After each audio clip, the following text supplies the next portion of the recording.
All right, Shalom. First and foremost, I want to give all honor, glory, and praises to Yahweh, Ba'ashem, Yahweh Shai, Ba'ashem, Harakah, Kodash. Double honors to the apostles and elders at Great Millstone. Peace, blessings, and salutations to the hopefully elect. All right, and yeah, man, I'm kind of swole.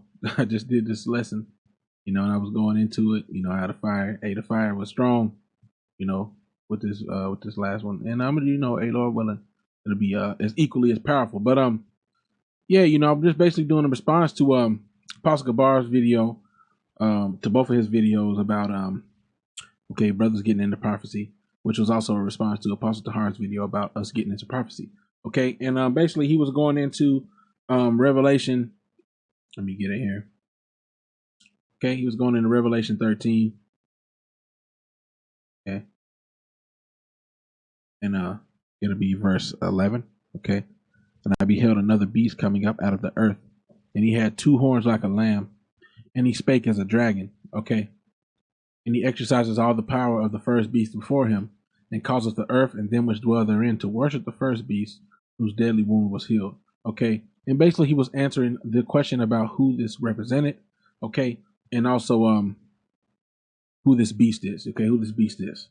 All right, and that beast, long story short, begins with the Greeks, and of course goes to the Romans, which is the beast whose deadly wound was healed. It was healed when it came back. Okay, during the Renaissance, and overall it represents Esau's power structure. Esau, the so-called white man, it represents his power structure. Okay, and the reason that it says that they worship the beast, which had his deadly wound healed, is because it's set up the same way as the Roman Empire was. Okay, the people, the plebeians, and the patricians, which was a two-party system of democracy, so to speak, back then.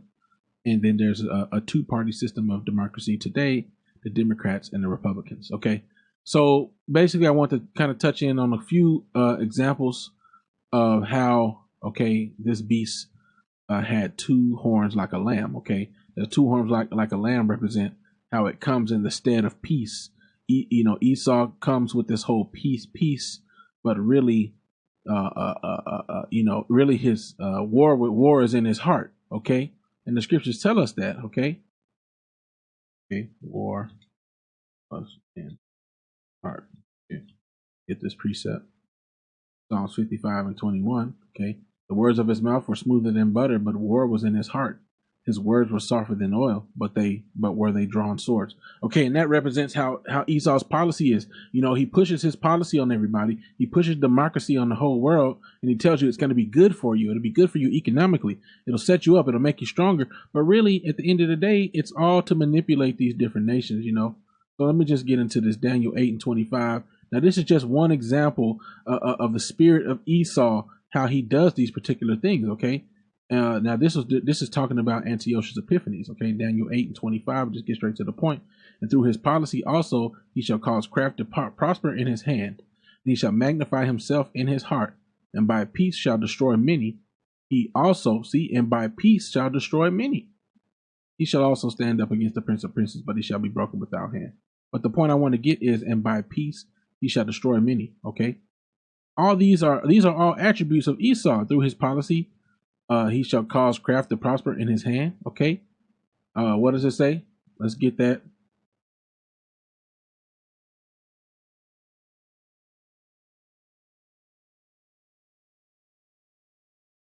This is talking about Esau, man. 2 Corinthians. Okay. Let me make sure.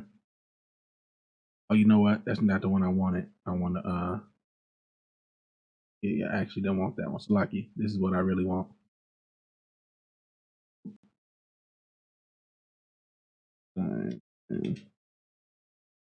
Which I believe it is in, it is in, it might be Thessalonians. 2 Thessalonians. Okay. 2. Keyboard in my way. 2 Thessalonians 2. Okay, 2 Thessalonians 2 and 3. Let no man deceive you by any means, for that day shall not come except there come a falling away first. Okay, which happened during 70 AD. and that man of sin be revealed, the son of perdition, who opposeth and exalteth himself above all that is called the Most High, or that is worshipped, so that he, as the Most High, sit in the temple of the Most High, showing himself that he is the Most High. Okay. All right. Verse 7, for the mystery of iniquity. Okay. Let me make sure. Let me talk now. Let me go to verse 5. Remember ye not that when I was yet with you, I told you these things. Okay. Yeah, just continue on. And now ye know that what withholdeth that he might be revealed in his time. Who's this talking about? It's talking about the wicked. Verse 7, for the mystery of iniquity doth already work. Only he who now letteth will let until he be taken out of the way. Okay, the Most High is allowing him to do his thing. And then shall that wicked be revealed, whom the Lord shall destroy with the spirit of his mouth, and the Lord shall consume with the spirit of his mouth, Salakia, and shall destroy with the brightness of his coming. Even him whose coming is after the working of Satan, with all power and signs and lying wonders. Okay,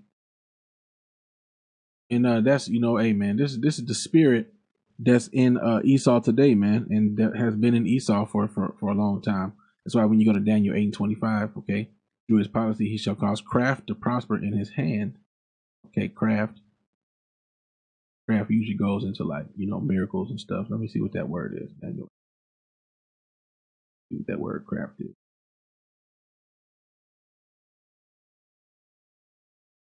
Daniel 8.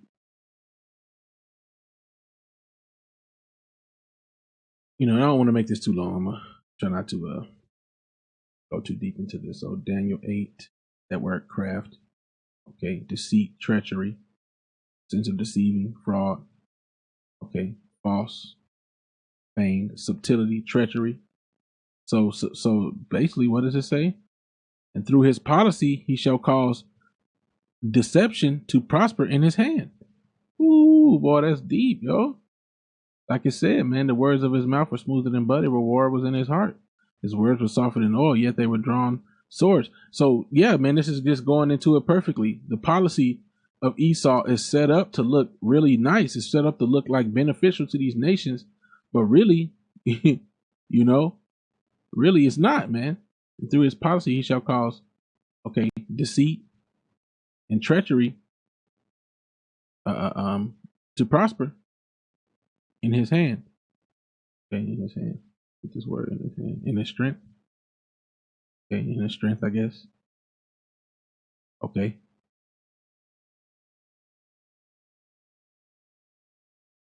He shall magnify himself in his heart, and by peace shall destroy many. He also shall stand up against the prince of princes. So by peace, by ease, by prosperity, by quietness, by security, by abundance, by prosperity, by quietness, whilst I was living securely in the midst of security. Man, what does the scripture say? When they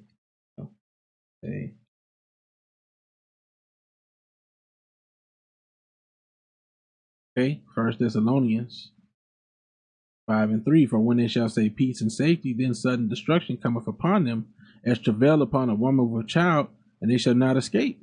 Okay, so I mean, people are getting deceived. Like I said in Thessalonians. Okay, verse 9. I'll start at verse 8 again. Second Thessalonians 2:8. Then shall that wicked be revealed, Esau, Edom, the so-called white man. Okay, in his system of power, whom the Lord shall consume with the spirit of his mouth through the prophets speaking against him and revealing him, and shall destroy with the brightness of his coming. When them chariots crack the clouds and come back and save the children of Israel, man, and destroy the wicked. Even him whose coming is after the working of Satan with all power and signs and lying wonders. Okay, and with all deceivableness of unrighteousness in them that perish, because they receive not the love of the truth that they might be saved. Okay, so he's all deceiving. He had the deceivableness and the unrighteousness. You know, he's deceiving people, man. You know, and then that kind of does go into that precept that came up, which was what was it, 2 Corinthians 9. You know, that again.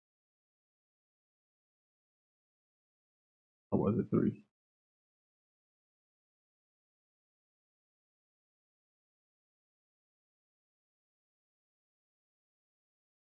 was that chapter? 2 Corinthians 2? Dang, now I gotta look it up. Because, yeah, 2 Corinthians 4 and 4, Salakia. Okay, 2 Corinthians 4 and 3. But if our gospel be hid, it is hid to them that are lost, in whom the God of this world have blinded the minds of them which believe not. That's the light of the glorious gospel of Hamashiach, who is the image of the Most High, should shine unto them. So the point is, through his deceivableness, and causing deceit to prosper in his hand, he's blinded people, man. And so through that peace, he's gonna make 2/3 of Jake and a lot of other people believe that there's peace coming. There'll be peace if you take the chip. There'll be peace if you do this, if you do that. But really, through that peace, he's going to destroy many. And like I said, I'm not referring to this particular thing being future prophecy, because this is how Antiochus did his thing. Okay, this is talking about Antiochus. Okay, this ain't really talking about what Esau's doing, but it can be related to that. Because this is how he operates. Through his policy, he shall cause deceit and treachery to prosper in his hand. He shall magnify himself in his heart, like I read. He magnifies himself like he's God, and by peace shall destroy many. Okay, when they say peace, peace, then sudden destruction shall come upon them as a woman in travail. All right. So let's close some of these and let's just get to the main point I want to get into. Okay. So some of the points I want to get into is basically going into some of the things I learned while I was in college, and basically relating them to directly into what I was saying, man. So the IMF, okay, the IMF is an International Monetary Fund, okay? They give money to nations who need the money, who are doing bad, but it comes with conditions, okay? There's conditions that have to be met in order for you to qualify for this money. So this page talks about the conditionality, okay? IMF conditionality, okay? March 5th, 2019 is when this was either printed or written or updated. So earlier this year. When a country borrows from the International Monetary Fund, its government agrees to adjust its economic policies and to overcome the problems that led it to seek financial aid. These policy adjustments are conditions for the IMF loans and serve to ensure that the country will be able to repay the IMF. This system of conditionality is designed to promote national ownership of strong and effective policies. So on the outward appearances, it's like, look, you have to do this because you look at the situation you're in. When really Esau set it up this way for them to be in these positions where they need the money through his other little sneaky ways of doing stuff. Put a tariff on this, tax this thing. A lot of places have a particular resource that they can ship, where if they were properly paid for that resource in regards to how much money is actually made from it, they could actually thrive. But Esau knows this, and it's set up to where he wants these people to be tributary or to be under him. So what he does is he's like, you know what? I'm going to only give them this amount of money for the product. For example, like, okay. I don't know if I can, let's see. Yeah. Refine.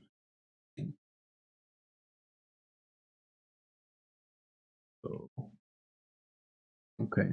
There. Fine.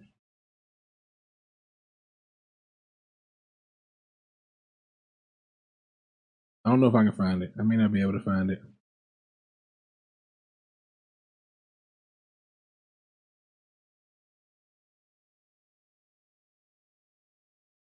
Okay.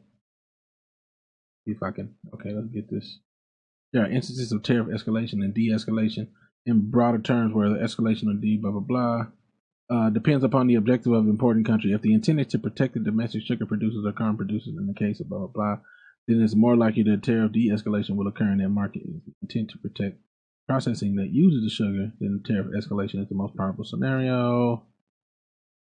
Slovakia. Raw sugar, refined sugar. Product containing these developed countries, blah, blah, blah. I may have to go into this deeper, but basically, when you have certain, and I'll have to, like I said, I have to go into it. But for example, I know this to be true. I have to just go into it and maybe do follow up, Lord willing. But if there's a certain resource you have, like for example, of cocoa, okay, cocoa cocoa pods and cocoa products. Okay, so if you refine the cocoa product on that nation's property, for example, let's see, Jamaica. I think Jamaica does cocoa, if I'm not mistaken. So if like I said, my knowledge is not perfect on this, but I'm just providing an example. If you refine the cocoa into powder or into another form other than its more perishable form on the land of Jamaica, then it costs more to ship it than if you ship it in its less expensive or its less profitable form. So you have to ship it in its perishable form in order for you to ship it for an affordable price. Because if you ship it in its processed form, you're not going to make any money off of the shipping. You're not going to make enough money. So they're forced to ship it for cheap in order to make any type of profit, because otherwise they couldn't afford to ship it.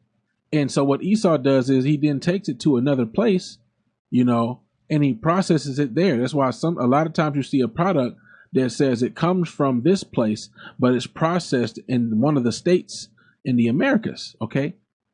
From Mexico, processed in New York City, or bottled in New York City. From this place, bottled here. From this place, packaged here. Why? Because they take it from the place of origin, they ship it over here in its lower form. Then when it gets here, they refine it to the end result. They make it into chocolate here. They make it into cocoa powder here. They make it into cocoa butter or whatever the case here. And it costs less for them to process it, buy it and process it here. But it also means less money for the country who took the time to grow the product. Okay, so full circle, I'm coming around to the fact that Esau creates these situations, and then he goes and tells people, well, you should change this because you don't have a good policy to keep your nation existing. But in actuality, he created those conditions. So anyway, okay, this system of conditionality is designed to promote national ownership of strong and effective policies.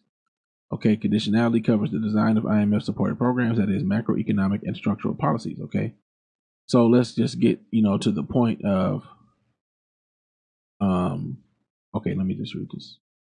Okay, and the specific tools used to monitor progress toward goals outlined by the country in cooperation with the IMF. Okay, so all right, so why does it say he spake as a dragon? Because he has two horns as a lamb. Okay, but he spake as a dragon. So the two horns of the lamb, like the apostles went into, and like we know to be true, is its system of democracy. Okay, which we know that they push on other nations. So let's just read this article. Okay, thoughtcode.com. Okay, democracy promotion is foreign policy. Okay, so updated March 20th, 2019. Okay, promoting democracy abroad has been one of the main elements of U.S. foreign policy for decades. Some critics argue that it is harmful to promote democracy in countries without liberal values because it creates illiberal democracies which pose grave threats to freedom. Others argue that the foreign policy of promoting democracy abroad fosters economic development in those places, reduces threats to the United States at home, and creates partners for better economic trade and development. Okay, so let's get to the point I want to get into. Okay. All right. So that's democracy and U.S. foreign policy. There's no mistaking that promotion of democracy is one of the cornerstones of American foreign policy. It hasn't always been that way. A democracy, of course, is a government which invests power in its citizens through the franchise. So it supposedly invests power in the citizens' hands, but that's not true. He gives you the appearance that it's for you, that it's going to benefit you, but that's a complete lie. Okay. Invest power in the citizens' hands through the franchise or the right to vote. Democracy comes from ancient Greece, okay, and filtered to the West and the United States through such Enlightenment thinkers as these guys. Okay, the United States is a democracy and a republic. Okay, so Salakia. So when I went into earlier, I went into Antiochus Epiphanes, and just an example of how he did his thing, and want to kind of get some more on that. Just a little bit more, okay?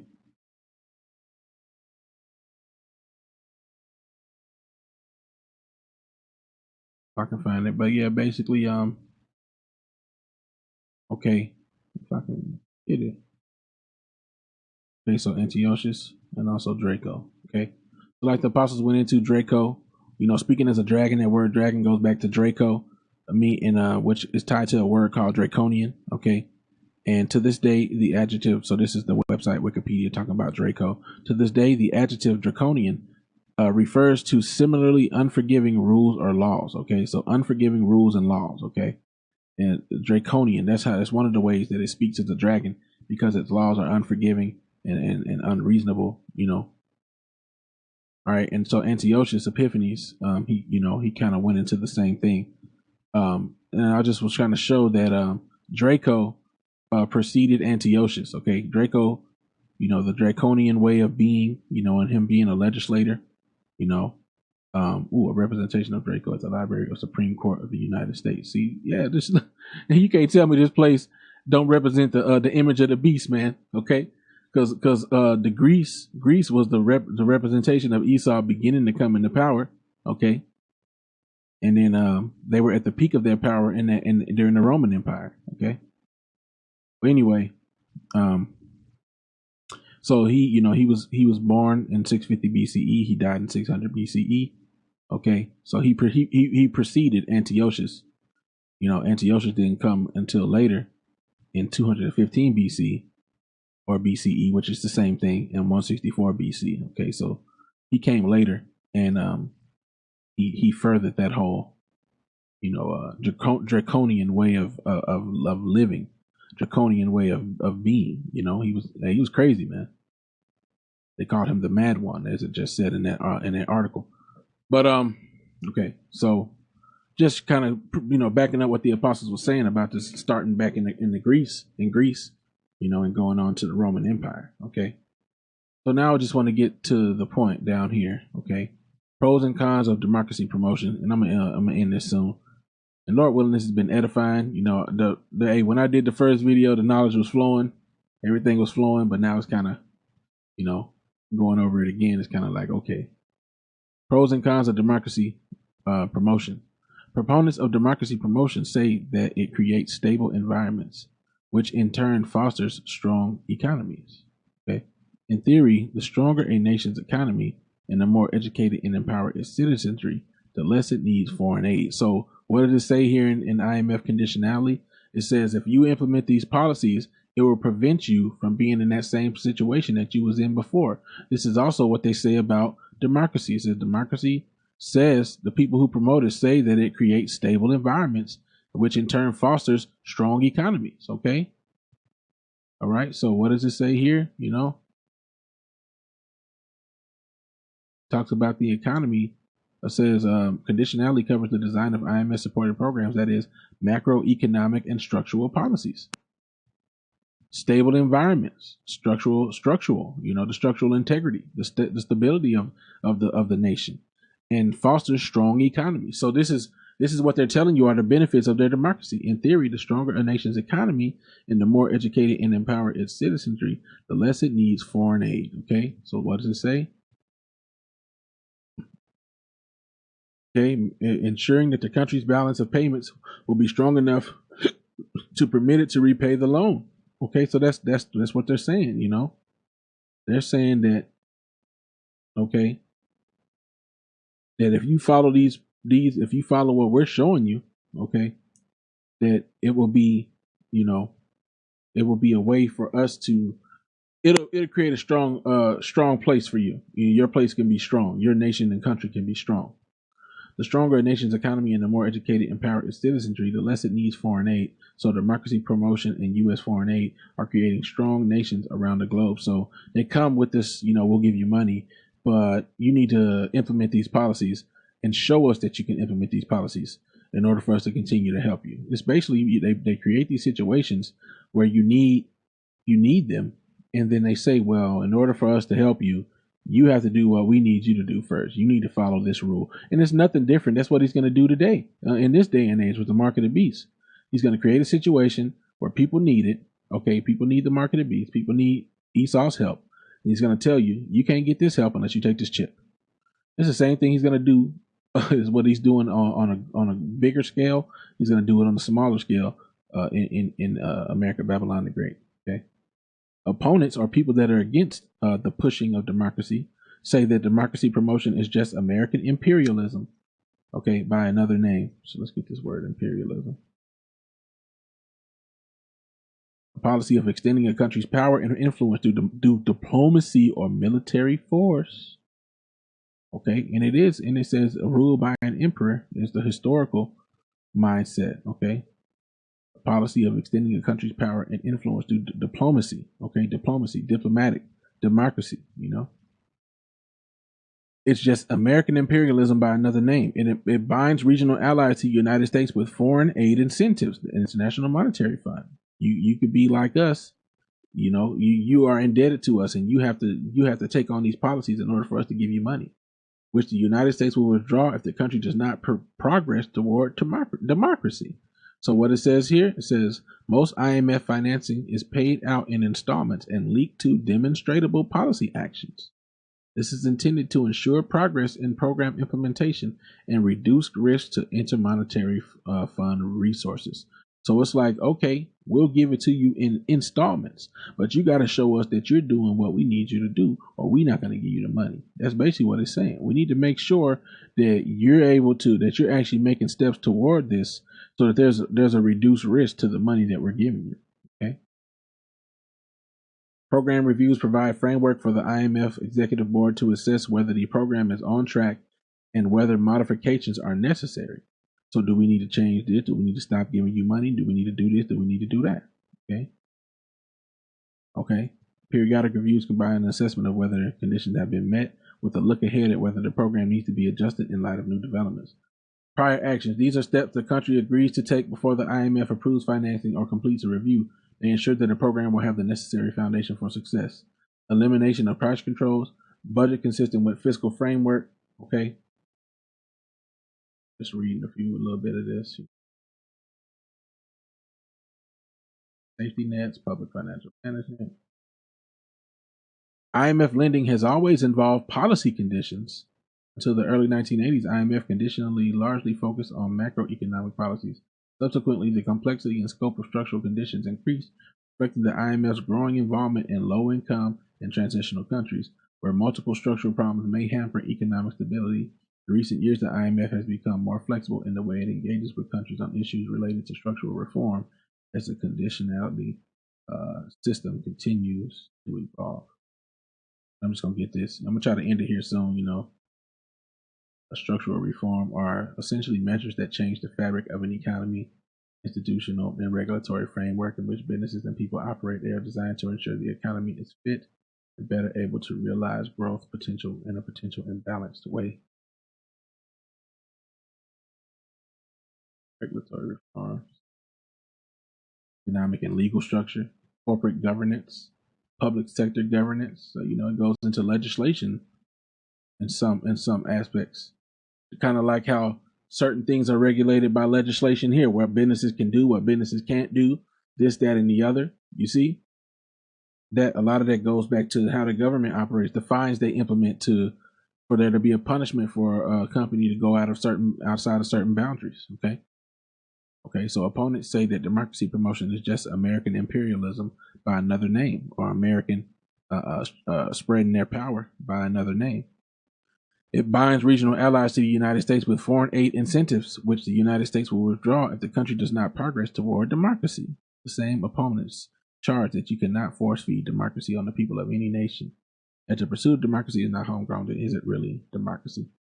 So basically, just kind of, hopefully showing how, when Esau presents things to another nation, he presents it as it'll help you, it'll be beneficial, it'll be for the people, it'll help the people. It'll help the little guy, and that's tying into how, it's two horns as a lamb. These two horns, this democracy, system seems to be a peaceful system to these other nations, a system that will cause peace, a system that'll make your economy stronger, a system that'll bring calm to your country. But in actuality, there's a malicious intent. There's a draconian a draconian law system that's really being implemented, and there's going to be many problems. You know, just kind of giving that example once again. Through peace, he shall destroy many. You know, and through the appearance of peace, you know, this beast that came up with these two lambs that spake at the dragon, Esau's current power system. You know, really, which the spearhead of that is America Babylon the Great. Okay, is doing exactly that. You know, doing the same thing Antiochus did back in those times. You know, which is the nature of the wicked of Esau Edom, is to come to you peacefully, crouch down humbly, tell you that these things are good for you, but really he's seeking how he can kill you. You know, he's really seeking how he can kill you, how he can use you, how he can do all these different things to you. So Lord willing, that was edifying. I know I went into a lot of stuff, you know, Salakia.